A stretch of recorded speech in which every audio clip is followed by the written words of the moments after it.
Hei kamu, tolong subscribe dulu sebelum nonton video ini. Jangan lupa simak sampai selesai, biar nggak gagal paham.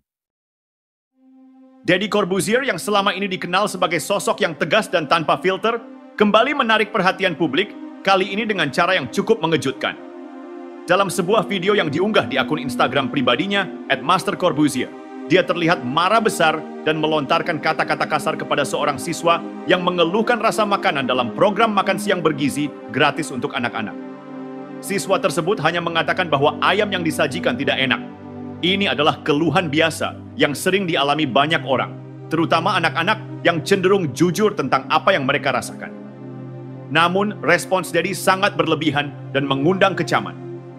Dengan nada tinggi dan ekspresi yang penuh emosi, Deddy mengolok-olok anak tersebut. "Kurang enak kepala kau," kata Deddy, seolah-olah menganggap bahwa keluhan itu adalah sesuatu yang konyol dan patut dihina. Bahkan, dia tidak segan-segan untuk membandingkan anak tersebut dengan anaknya sendiri, Aska. Deddy mengatakan bahwa Aska, yang selalu makan tanpa protes di lokasi syuting, adalah contoh anak yang benar. Jika Aska berani mengeluh, Deddy mengancam akan menabok anaknya. Begitu mudahnya Deddy berbicara tentang kekerasan fisik terhadap anak, bahkan jika hanya dalam konteks tidak seserius itu. Namun, di dunia yang lebih modern ini, bercanda dengan cara seperti itu bisa membentuk pemikiran yang salah, terutama bagi pengikut Deddy yang mungkin menganggap bahwa tindakan seperti itu dapat diterima. Apa yang dilakukan Deddy ini lebih dari sekadar membentak atau meluapkan emosi. Ini adalah penghinaan terbuka terhadap seorang anak yang hanya mengungkapkan pendapatnya. Bukankah setiap orang, termasuk anak-anak, berhak untuk menyuarakan apa yang mereka rasakan? Apakah karena mereka masih anak-anak, suara mereka harus dibungkam dengan cara-cara yang kasar dan otoriter seperti ini? Tindakan Deddy sebenarnya memperlihatkan kurangnya empati. Tidak hanya terhadap anak itu, tetapi juga terhadap orang tua yang mendidik anak-anak mereka untuk berani berbicara jujur tentang apapun, termasuk makanan yang mereka konsumsi. Jika Deddy merasa bahwa Aska adalah contoh yang baik karena tidak mengeluh soal makanan, bukankah itu lebih karena Aska tidak merasa keberatan dengan makanan tersebut? Setiap anak punya kepribadian dan preferensi yang berbeda-beda. Kalau Aska memang tidak keberatan makan apa saja, itu tidak berarti anak-anak lain juga harus seperti itu. Apakah anak-anak harus menahan rasa tidak enak hanya karena takut diomeli atau dihina oleh orang dewasa? Tentu tidak. Kalau kita ingin anak-anak tumbuh menjadi individu yang berpikir kritis dan jujur, kita harus mengajarkan mereka bahwa menyuarakan pendapat apapun itu adalah hal yang penting dan harus dihargai, bukan dimarahi atau dihina. Marah-marah seperti yang Deddy lakukan tidak hanya mengajarkan bahwa kritik atau keluhan adalah sesuatu yang buruk, tetapi juga bisa mengarah pada budaya ketakutan di mana anak-anak merasa tidak berdaya untuk berbicara atau menyampaikan pendapat mereka, bahkan ketika mereka merasa tidak nyaman atau tidak puas dengan sesuatu. Dalam kasus ini, anak itu hanya berkomentar tentang rasa ayam yang kurang enak, sebuah hal yang sangat wajar. Tapi apa yang diterima sebagai respons justru menghancurkan kebebasan berpendapat yang seharusnya menjadi hak semua orang, bahkan anak-anak. Sebagai figur publik yang memiliki banyak pengikut, Deddy memiliki pengaruh besar terhadap bagaimana orang melihat masalah ini. Alih-alih memberikan contoh yang baik dengan merespons keluhan anak secara bijaksana dan empatik, dia justru memilih untuk mempermalukan dan memaki-maki anak tersebut.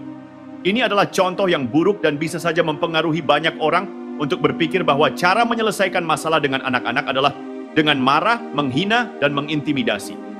Padahal, pendidikan yang baik harus mengajarkan anak untuk berani berbicara dan berpendapat tanpa rasa takut akan pembalasan atau penghinaan.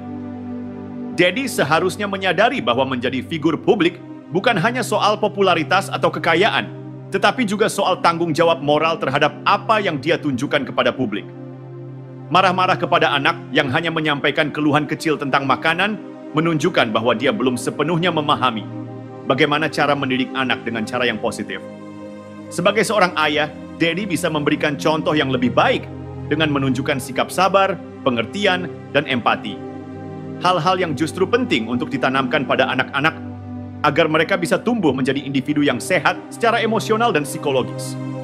Setelah Deddy meluapkan emosinya dengan marah-marah di video, istrinya Sabrina Cairunisa juga ikut berkomentar tentang kejadian itu. Alih-alih menenangkan situasi, Sabrina justru ikut memperburuk keadaan dengan memberikan pandangan yang semakin menyudutkan anak-anak yang mengeluhkan makanan tersebut. Sabrina mengatakan bahwa anak-anak yang protes soal makanan gratis itu sebenarnya tidak mengerti penderitaan orang miskin. Sabrina lalu melanjutkan dengan cerita masa kecilnya, di mana uang jajan yang dia punya hanya Rp1.000, sehingga ia hanya bisa membeli Oki Jelly Drink yang harganya murah untuk mengganjal perut. Pernyataan Sabrina ini, meskipun berusaha menggambarkan perjuangan hidupnya di masa lalu, justru mengarah pada penyederhanaan masalah.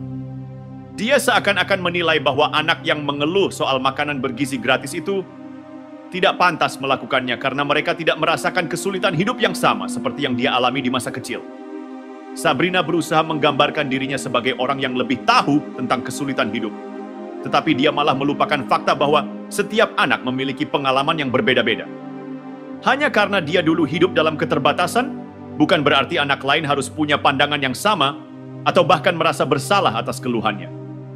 Setiap orang, termasuk anak-anak, berhak mengungkapkan ketidakpuasan mereka tentang sesuatu, termasuk makanan yang mereka terima.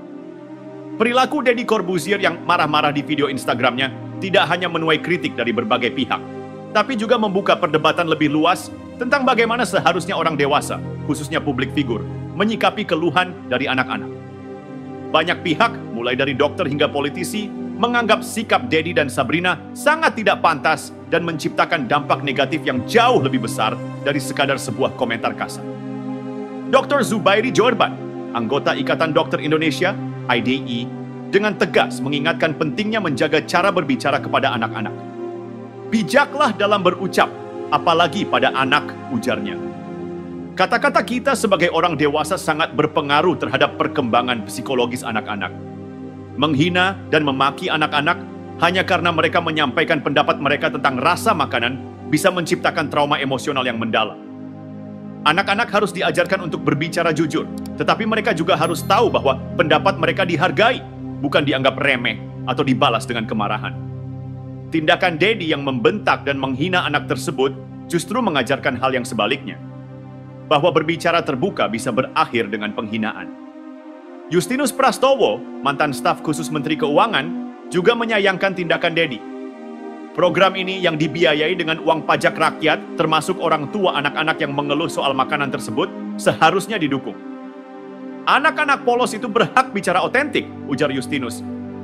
Jika kita berpikir bahwa anak-anak tidak seharusnya mengeluh atau mengungkapkan ketidakpuasan mereka hanya karena mereka menerima makanan gratis, maka kita mengabaikan hak mereka untuk menyampaikan apa yang mereka rasakan secara jujur. Bahkan jika makanan itu gratis, anak-anak tetap berhak untuk memberikan feedback atau kritik, karena mereka adalah bagian dari program ini, dan suara mereka harus didengar. Namun, meski sudah banyak pihak yang mengkritik, Komisi Perlindungan Anak Indonesia, KPAI, hingga saat ini belum memberikan tanggapan resmi mengenai video Deddy tersebut. Hal ini semakin menambah keprihatinan banyak orang, karena kekerasan verbal terhadap anak-anak seharusnya menjadi perhatian serius bagi lembaga yang seharusnya melindungi hak-hak anak. Anak-anak berhak untuk hidup dalam lingkungan yang aman dan mendukung, di mana mereka bisa mengungkapkan pendapatnya tanpa rasa takut akan intimidasi atau penghinaan. Jika KPAI tidak segera mengambil tindakan, maka pesan yang disampaikan oleh video tersebut adalah bahwa kekerasan verbal terhadap anak-anak bisa dianggap remeh, bahkan oleh lembaga yang seharusnya melindungi mereka. Marah-marah Deddy, yang awalnya mungkin hanya dianggap sebagai sebuah pernyataan pribadi, ternyata memiliki dampak sosial yang lebih besar. Sebagai masyarakat, kita perlu bertanya pada diri sendiri, apakah kita ingin hidup dalam lingkungan di mana anak-anak takut untuk berbicara, ataukah kita ingin menciptakan dunia yang lebih terbuka, di mana setiap pendapat dihargai? Kita perlu lebih sadar akan pengaruh dari tindakan kita, apalagi ketika kita memiliki platform yang besar dan bisa memengaruhi banyak orang, khususnya anak-anak yang mungkin mencontoh perilaku kita. Sikap yang lebih bijak, sabar, dan empatik adalah hal yang jauh lebih penting untuk ditampilkan, bukan hanya untuk mendidik anak-anak kita, tetapi untuk membangun generasi yang bisa berbicara dengan jujur dan penuh rasa hormat satu sama lain.